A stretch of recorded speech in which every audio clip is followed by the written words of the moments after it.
Oke, Assalamualaikum warahmatullahi wabarakatuh. Alhamdulillahirrabbilalamin, wassalatu wassalamu ala asyrafil anbiya'i wal mursalin, wa ala alihi wa sahbihi ajma'in, amma ba'du. Yang terhormat Ketua DPM KM Universitas Sidar, Mas Ivan, serta jajarannya, dan yang kami hormati teman-teman panitia training legislatif 1. Sebelumnya perkenalkan kami dari kelompok 5 yang beranggotakan yang pertama Mas Rahmat Fauzi, yang kedua saya sendiri, Syahrizal Adnan, yang ketiga Mas Ilyas Cahaya, yang keempat Mbak Tiara, yang kelima Mbak Yuliana, yang keenam Mas Tegar, yang ketujuh Mbak Arsanti. Di sini kami dari kelompok 5 akan mempresentasikan hasil resume yang kami peroleh. Baik, untuk slide yang pertama,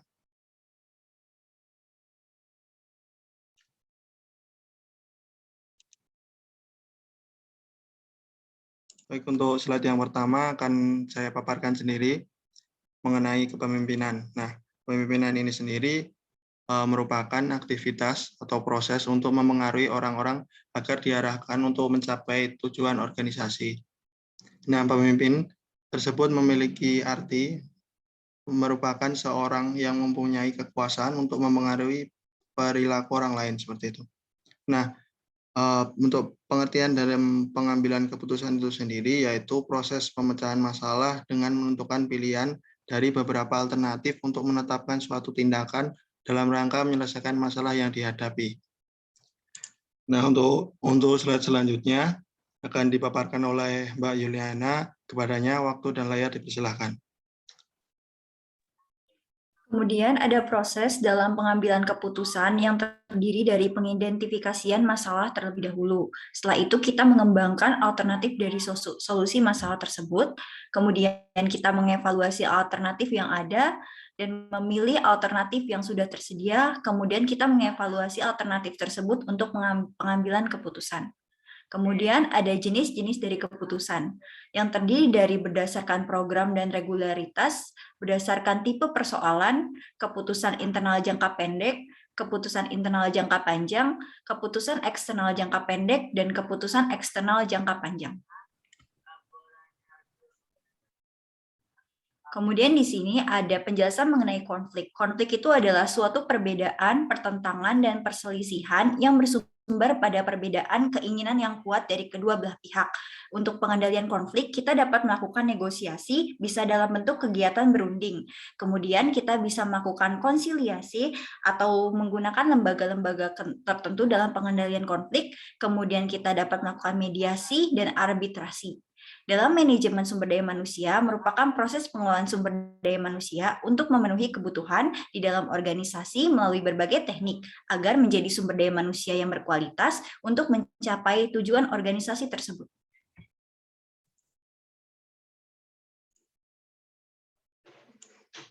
Baik, terima kasih atas pemaparan materi yang diberikan Mbak Yuliana. Untuk slide selanjutnya akan dipaparkan oleh Mbak Tiara. Kepadanya waktu dan layar dipersilakan.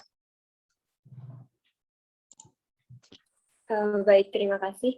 Untuk selanjutnya dari pemateri yang kedua itu menjelaskan mengenai lembaga legislatif yang mana salah satu fungsinya yaitu pengawasan. Jadi misalkan nih ketika suatu lembaga legislatif mengawasi badan eksekutif di kampus, maka pengawasan tersebut ditujukan untuk mengawasi program kerja yang dijalankan, kemudian dievaluasi apakah berjalan sesuai, dan mampu mengklasifikasi untuk menerima atau menolak program kerja yang diajukan, serta mengontrol apakah anggaran diserap dengan baik atau terjadi penyelewengan dana, dan lain sebagainya.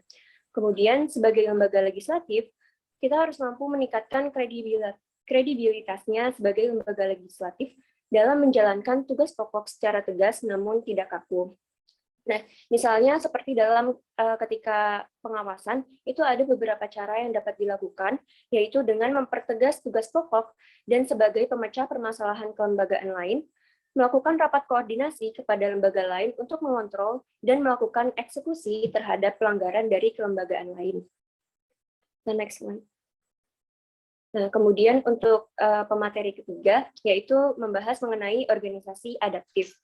Organisasi adaptif itu sendiri merupakan organisasi yang mampu bertahan dan beradaptasi seiring perubahan yang terjadi selama berjalannya waktu. Nah, langkah yang dapat ditempuh untuk menjadi organisasi yang adaptif itu sendiri, yang pertama itu reaktif. Yang mana reaktif ini merupakan tanggap terhadap perubahan yang terjadi. Kemudian manage atau memanajemen permasalahan tersebut, lalu proaktif untuk bertindak atas solusi yang telah direncanakan hingga mampu menjadi organisasi yang adaptif. Kemudian figur otoritas. Figur otoritas ini artinya mempertahankan status quo, kemudian memenuhi harapan, mengatakan apa yang ingin orang dengar, lalu menjaga kehormatan. Lalu ada kepemimpinan adaptif, di mana kepemimpinan ini dibutuhkan ketika harus terjadi perubahan dan kemungkinan akan mengecewakan sebagian orang, dan kepemimpinan adaptif ini artinya mampu menyuarakan apa yang orang harus dengar, lalu menciptakan konflik yang produktif. Dan ada beberapa faktor personal pemimpin yang berpengaruh, yaitu fleksibel sosial, pemikiran konseptual, penerimaan orang lain, keleluasaan perspektif, dorongan, ketangguhan, kepercayaan diri, suka bereksperimen, suka tantangan, ketegasan, suka risiko, dan kecerdasan emosional. Baik, terima kasih Mbak Tiara atas pemaparan materi yang diberikan. Untuk slide selanjutnya, mengenai aspirasi dan advokasi akan dipaparkan oleh Mas Rahmat Fauzi. Kepadanya waktu dan layar dipersilahkan. Oke, terima kasih. Kemudian materi selanjutnya yaitu terkait dengan aspirasi dan advokasi. Aspirasi dan advokasi sendiri dalam TL kemarin disampaikan pada hari Minggu tanggal 28 November secara hybrid, ada yang mengikuti kegiatan secara offline maupun secara online. Kemudian kita membahas terlebih dahulu terkait dengan adanya definisi aspirasi. Aspirasi sendiri merupakan didefinisikan sebagai keinginan yang kuat dan usaha yang dilakukan untuk meraih sesuatu yang lebih baik dari keadaan sekarang. Definisi tersebut disampaikan oleh Hurlock. Kemudian kita selanjutnya akan mendefinisikan terkait dengan advokasi.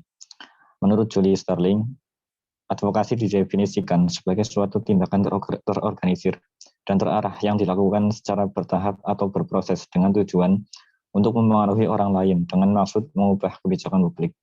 Kemudian selanjutnya terkait dengan kanal dan jenis aspirasi itu sendiri. Adapun terdapat 3 jenis kanal yang biasa digunakan untuk menampung dan menyalurkan aspirasi.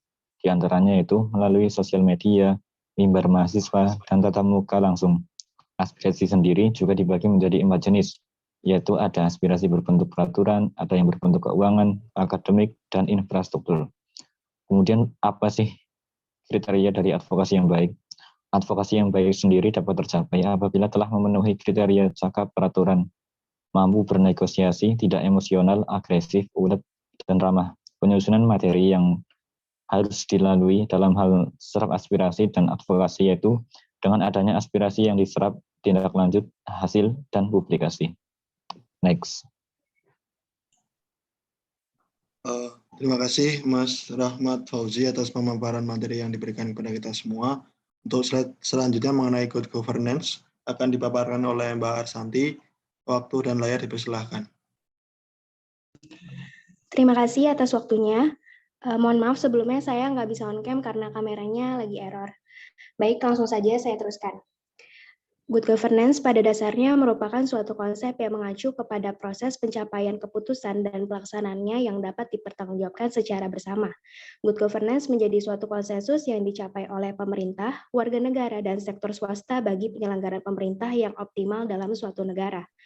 Good governance pada sektor publik di Indonesia diamanatkan kepada 3 bagian, yaitu eksekutif, legislatif, dan juga yudikatif. 3 pilar good governance yaitu kesejahteraan rakyat, proses pengambilan keputusan, dan tata laksana pelaksanaan kebijakan. Selanjutnya yaitu asas-asas dari good governance terdiri atas asas kepastian hukum, asas tertib penyelenggaraan negara, asas kepentingan umum, asas keterbukaan, asas proporsionalitas, asas profesionalitas, asas akuntabilitas, asas efisiensi, dan asas efektivitas. Karakteristik yang dimiliki oleh good governance adalah, yang pertama, adanya partisipasi masyarakat. Yang kedua, adanya aturan hukum yang adil tanpa pandang bulu. Yang ketiga, pemerintah bersifat transparan. Yang keempat, pemerintah mempunyai daya tanggap terhadap berbagai pihak. Yang kelima, pemerintah berorientasi pada konsensus untuk mencapai kesepakatan. Yang keenam, menerapkan prinsip keadilan. Yang ketujuh, pemerintah bertindak secara efektif dan juga efisien. Yang kedelapan, segala keputusan dapat dipertanggungjawabkan kepada publik atau bersifat akuntabilitas. Yang kesembilan, penyelenggaraan pembangunan bervisi strategis. Dan yang terakhir, adanya kesaling keterkaitan antar kebijakan.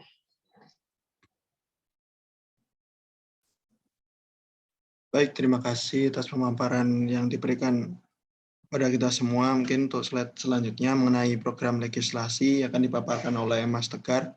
Kepadanya waktu dan layar dipersilahkan. Oke, terima kasih Mas Moderator. Yang selanjutnya adalah program legislasi yang diajarkan atau dikasih atau di-sharingkan di TL1 kemarin. Materi yang disampaikan terkait prolegda atau program legislasi daerah atau program pembentukan peraturan daerah dan prolegnas atau program legislasi nasional. Yang pertama kita bahas terkait prolegda, itu diperlukan untuk satu, memberikan gambaran objektif tentang kondisi umum mengenai permasalahan pembentukan peraturan daerah itu sendiri. Kemudian ada menetapkan skala prioritas penyusunan rancangan peraturan daerah untuk jangka pendek. Yang selanjutnya adalah menyelenggarakan sinergi antar lembaga yang berwenang membentuk peraturan daerah. Kemudian ada mempercepat proses pembentukan peraturan daerah dengan memfokuskan kegiatan penyusunan rancangan peraturan daerah menurut skala prioritas yang ditetapkan. Dan yang terakhir adalah menjadi sarana pengendali kegiatan pembentukan peraturan daerah. Hal tersebut ditujukan untuk agar ketika peraturan tercipta itu menjadi peraturan yang ideal. Kemudian ada mekanismenya. Mekanisme penyusunan prolegda diatur dalam Undang-Undang Nomor 12 Tahun 2011, yaitu yang pertama, prolegda ditetapkan untuk jangka waktu 1 tahun berdasarkan skala prioritas pembentukan peraturan daerah. Ini terdapat pada pasal 34 ayat 2. Kemudian penyusunan dan penetapan prolegda prioritas tahunan dilakukan setiap tahun sebelum penetapan rancangan peraturan daerah tentang anggaran pendapatan dan belanja daerah. Jadi mekanismenya sudah jelas. Kemudian kita akan membahas terkait arah kebijakan legislasi daerah. Nah, rancangan peraturan daerah atau legislasi daerah tersebut diperintahkan langsung oleh peraturan perundang-undangan yang lebih tinggi. Kemudian rancangan peraturan daerah atau rancangan legislasi daerah terkait dengan pelaksanaan peraturan perundang-undangan yang lebih tinggi lainnya. Kemudian rancangan peraturan daerah itu dimaksudkan untuk mendorong percepatan reformasi. Kemudian juga rancangan peraturan daerah itu belum disahkan pada tahun sebelumnya. Kemudian rancangan peraturan daerah atau rancangan legislasi daerah tersebut berorientasi pada pengaturan hak asasi manusia. Rancangan peraturan daerah atau rancangan legislasi daerah tersebut dimaksudkan untuk mendukung pemulihan dan pembangunan ekonomi kerakyatan yang berkeadilan. Kemudian rancangan peraturan daerah atau rancangan legislasi daerah tersebut langsung menyentuh kepentingan rakyat. Perbedaannya dengan prolegnas sebenarnya sama, hanya beda pada penyelenggara, kemudian juga beda pada jangka waktu.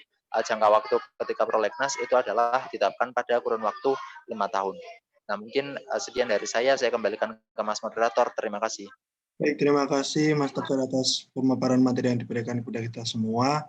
Untuk slide selanjutnya mengenai legal drafting, di sini akan dipaparkan oleh Mas Ilyas. Kepadanya waktu dan layar dipersilahkan. Oke, terima kasih untuk moderator. Materi yang ketujuh atau yang terakhir yaitu tentang legal drafting organisasi mahasiswa yang disampaikan oleh Bapak Arizal. Legislasi merupakan suatu proses penyusunan norma, yaitu pengatur, pengarah, pemirsa, pedoman, dan rambu-rambu ke dalam suatu peraturan agar menjadi pedoman terselenggaranya organisasi mahasiswa sesuai dengan tata kelembagaan yang baik. Adapun prinsip pembentukan peraturan yaitu adanya kejelasan tujuan, perumus yang tepat, kesesuaian hierarki, dan kesesuaian jenis. Asas kekuatan hukum ada 3, yaitu sebagai berikut. Yang pertama, lex spesialis derogat legi generali, yaitu peraturan yang lebih khusus mengesampingkan peraturan umum. Kemudian lex superior derogat legi inferior, yaitu peraturan yang lebih tinggi mengesampingkan peraturan yang lebih rendah atau asas hierarki peraturan. Yang ketiga yaitu lex posterior derogat legi priori, yaitu peraturan yang baru mengesampingkan peraturan yang lama. Adapun prinsip lain dalam pembentukan peraturan yaitu tentang adanya kesesuaian muatan, implementatif dan kedayagunaan, kejelasan rumusan yaitu politik hukum dan transparansi. Adapun bentuk partisipasi dan penyaringan aspirasi yaitu public hearing, kunker, sosialisasi dan seminar atau diskusi. Sementara itu, masyarakat atau akademik merupakan masyarakat yang mempunyai kepentingan langsung dengan peraturan yang sedang dirancang, yaitu mahasiswa. Kemudian yaitu tentang mengenai proses perancangan peraturan undang-undangan, yaitu yang pertama latar belakang yang meliputi peraturan pelaksana, risk-based atau mitigasi, problem-based. Yang kedua yaitu penampungan atau inventarisasi aspirasi atau masalah.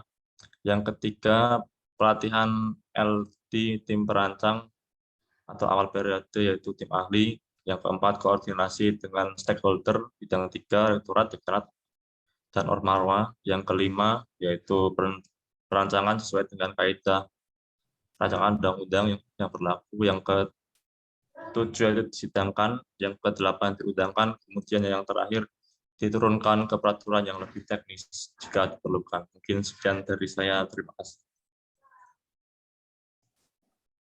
Baik, terima kasih Mas Ilyas atas pemaparan materi yang diberikan kepada kita semua. Mungkin di penghujung acara ini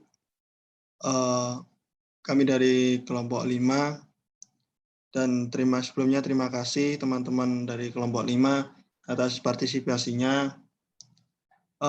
Kami dari kelompok 5 mengucapkan mohon maaf apabila ada kurang dalam video ini. Billahi taufiq wal hidayah. Wassalamualaikum warahmatullahi wabarakatuh.